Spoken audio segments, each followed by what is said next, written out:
Rochester YMCA closing this week is impacting a local group. The Rochester Flyers Special Olympics swim team may be out of a place to practice. KM23's Alex Dieter sat down with co-lead Leanne Bieber to hear more about the challenges the team is facing.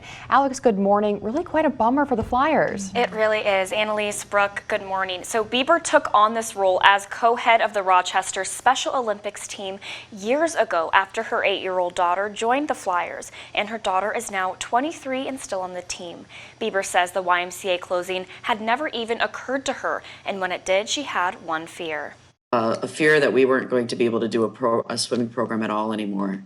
And that's still a little bit of my fear.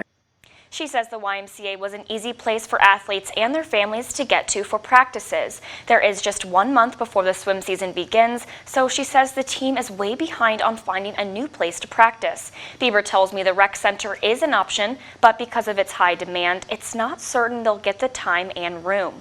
Bieber says the last 2 years of the pandemic have been particularly hard for people with disabilities, so losing this social interaction the swim team provides would be detrimental.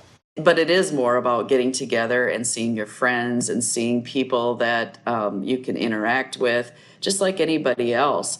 And when it comes to someone with a disability, there always isn't always those opportunities to do that.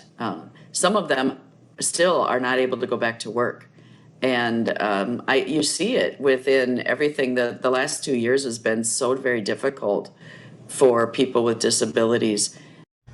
This weekend, the Rochester Flyers will have their pancake breakfast at Whistle Binky's on the Lake, followed by the warm-up to the polar plunge. And as you just saw behind me, the polar plunge is a KIMT favorite. And we'll hear more about the warm-up tomorrow morning. We're working on fundraising for that still, so quick plug. If you want to donate to the polar plunge, donate to mine. Thank you, Alex. Rochester Flyers coaches and athletes will be serving at the events this weekend. You will not want to miss it.